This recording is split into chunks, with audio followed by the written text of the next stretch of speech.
Hello student, today's our topic is circular motion and centripetal force. Okay, so first we will going to study what is circular motion. What is circular motion? From this name circular motion, we can understand that the motion which is in circular manner. Okay, the motion which is in circular manner is called circular motion. Then how can we define it? We can define it like this. When an object moves along a circular path, okay, when an object moves along a circular path with constant radius, then that motion or motion of that object is called circular motion. Suppose here, okay, A is an object and this A object moves in a circular path, along a circular path. From this point it moves along a circular path. Then we can say that the path of or motion of this object A is a circular motion. Okay, got it? In this way easily we can understand circular motion. Again I repeat, what is circular motion? Circular means in circular manner. Motion means object moves. Object moves. In this way we can say that when an object moves along a circular path with constant radius, then its motion is called circular motion. Okay. Now we will see about centripetal force. Centripetal force, this word is related with circular motion. Simply we can understand that centripetal force is related with circular motion. First this concept should be clear.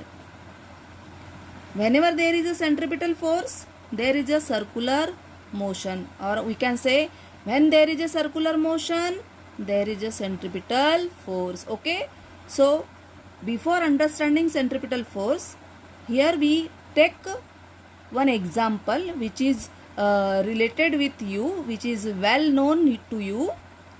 That example is, observe this image.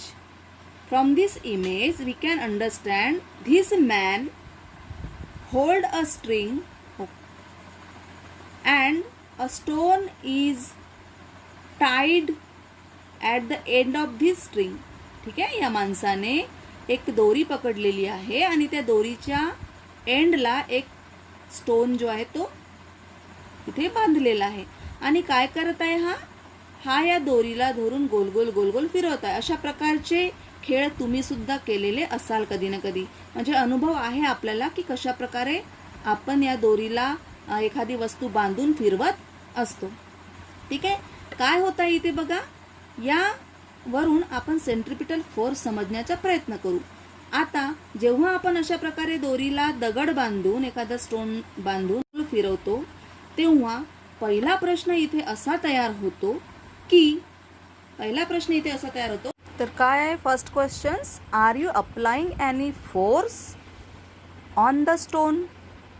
First question is, are you applying any force on the stone?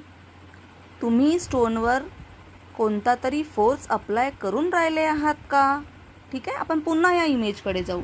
ठीक आहे, काय होऊन राहिलं बघा इथे की जेव्हा हा व्यक्ती एका एंडला स्टोन बांधलेली दोरी गोल गोल गोल गोल फिरवून राहिलेला आहे, तेव्हा इथे एक पाथ तयार होऊन राहिलेला आहे. म्हणजे जो स्टोन आहे हा स्टोन सर्क्युलर पाथमध्ये काय होऊन राहिलेला आहे, फिरून राहिलेला आहे. ठीक आहे, पहिली गोष्ट. दुसरी गोष्ट अशी की ह्या दोरीची जी लेंथ आहे ही कशी आहे, कॉन्स्टंट आहे.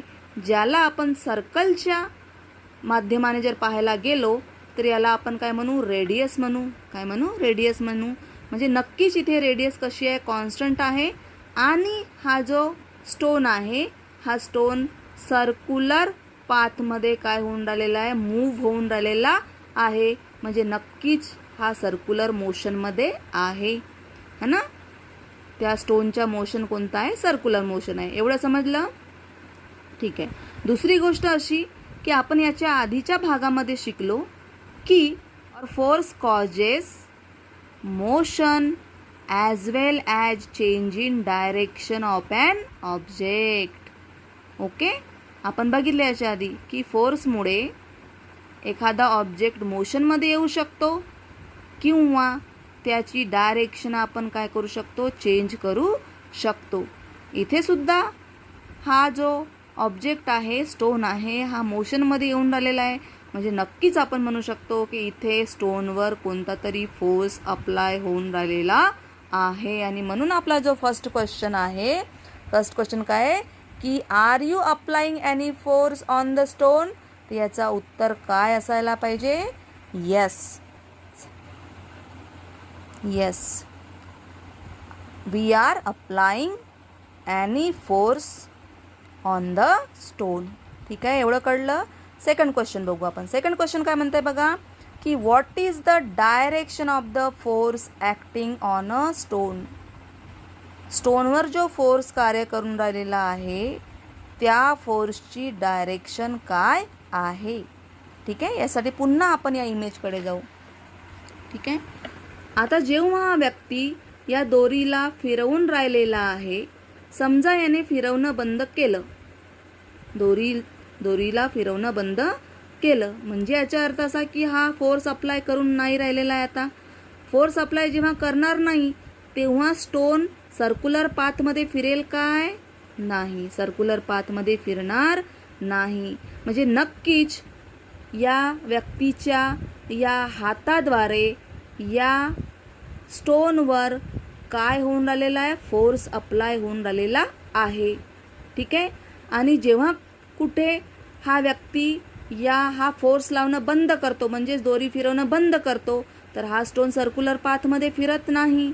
ठीक आहे, सर्क्युलर पाथमध्ये हा फिरून राहिलेला आहे. म्हणजे नक्कीच हा जो स्टोन आहे हा या व्यक्तीच्या हाताकडे काय होऊन राहिलेला आहे, ओढला जात आहे. ठीक आहे, काय होत आहे, ओढला जात आहे. ठीक आहे, पुलिंग प्रोसेस इथे होऊन राहिलेली आहे.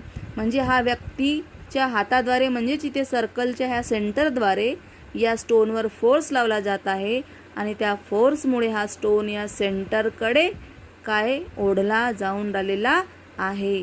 म्हणजेच आपण म्हणू शकतो की फोर्सची डायरेक्शन कशी आहे, फोर्सची डायरेक्शन आहे टुवर्ड्स द सेंटर. कोणाकडे आहे, towards the centre.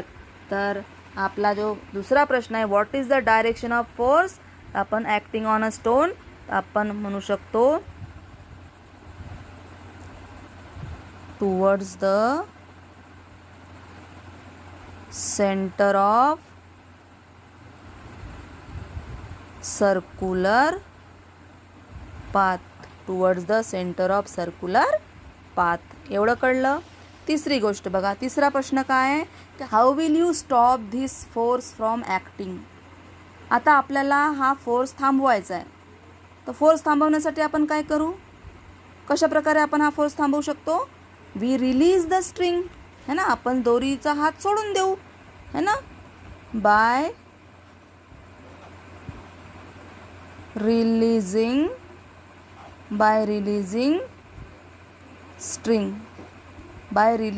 string we can stop this force from acting. ठीक आहे, दोरी सोडून, दोरी जो फिरवणं आहे तो हात सोडला तर हा फोर्स आता कार्य करणं काय होईल, बंद होईल. पण इथे आपल्याला लक्षात द्यायचं आहे की जोपर्यंत आपण या दोरीला फिरवून राहिलेलो आहोत तोपर्यंत स्टोन सर्क्युलर पाथमध्ये काय होऊन राहिलेलं आहे, फिरून राहिलेलं आहे असं आपल्याला दिसते. पण जसं आपण दोरीचा हात सोडला किंवा दोरी रिलीज केली तर आपल्याला असं दिसून येते की एका विशिष्ट डायरेक्शननी हा स्टोन त्या सर्क्युलर पाथपासून फेकला जात आहे. ही डायरेक्शन जेव्हा आपण ऑब्झर्व करतो तेव्हा आपल्याला असं दिसून येते की जेव्हा स्टोन समजा या इथे आहे, ठीक आहे, आणि समजा इथून स्ट्रिंग सोडली तर आपल्याला हा स्टोन जो आहे या दिशेने जात आहे असं दिसून राहिलेला आहे. जर ज्यावेळेस आपण स्ट्रिंग सोडून राहिलेलो आहोत त्यावेळेस जर स्टोनची पोझिशन इथे असेल तर हा स्टोन या डायरेक्शनला जात आहे असं आपल्याला दिसत आहे. जर इथे असेल स्टोनची पोझिशन तर या डायरेक्शनला, इथे असेल तर या डायरेक्शनला, इथे असेल तर या डायरेक्शनला, अशा प्रकारे वेगवेगळ्या ठिकाणी है ना, depending upon the position of stone, स्टोनची पोझिशन त्यावेळेस काय आहे त्यानुसार हा स्टोन वेगवेगळ्या डायरेक्शनला फेकला जात आहे असं आपल्याला दिसत आहे. ठीक आहे. जर ही डायरेक्शन आपण ऑब्झर्व केली तर आपल्याला दिसत आहे की ही डायरेक्शन टँजेन्शियल डायरेक्शन आहे असं आपल्याला दिसत आहे. हा काय आहे, एक टँजंट आहे. काय आहे, टँजंट आहे. म्हणजे आपण म्हणू शकतो की टँजेन्शियल डायरेक्शनमध्ये हा स्टोन फेकला जात आहे. आणि हीच डायरेक्शन जी आहे कशाची आहे, it is a direction of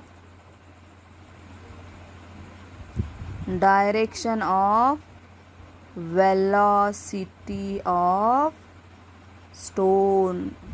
कळलं एवढं? ठीक आहे. देन तुम्हाला इथे फोर्थ क्वेश्चन असा विचारला आहे की what will be the effect on the stone when we stop this force from acting or we release the string.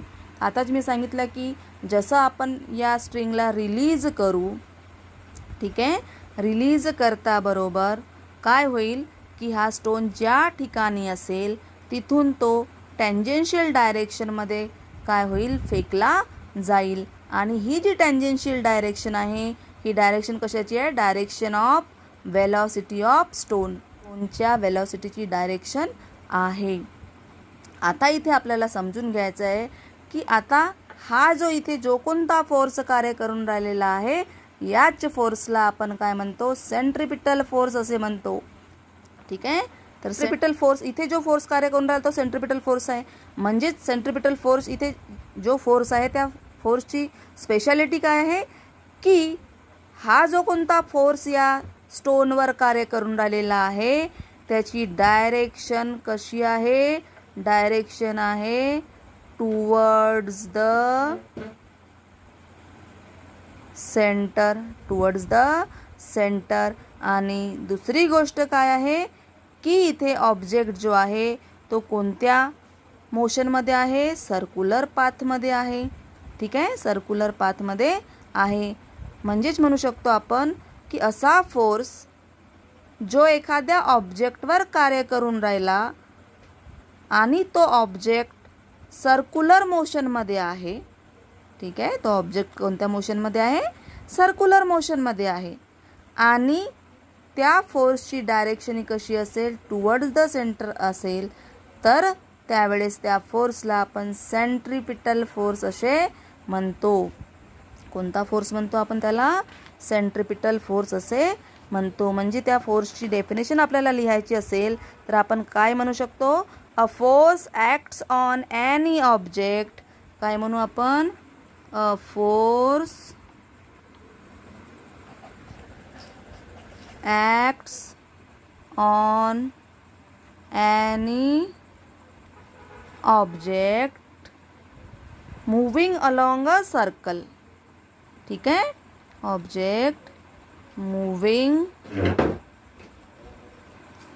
Along a circle. इथे गोष्ट तुम्हाला लक्षात ठेवायची आहे की असा फोर्स जो एखाद्या ऑब्जेक्टवर कार्य करून राहिला पण तो ऑब्जेक्ट कोणत्या मोशनमध्ये आहे, सर्क्युलर मोशनमध्ये आहे. ठीक आहे. अँड दुसरी गोष्ट डायरेक्शन. ठीक आहे, and it is directed, and it is directed towards the center. It is directed towards the center of the circle, towards the center of the circle is called centripetal force, is called centripetal force. ठीक आहे, अशा प्रकारे आपण म्हणू शकतो की a force acts on any object but that object should be moving in a circular motion. Okay, and the direction of that force is toward the centre. is called the centripetal force. Okay, got it? Okay.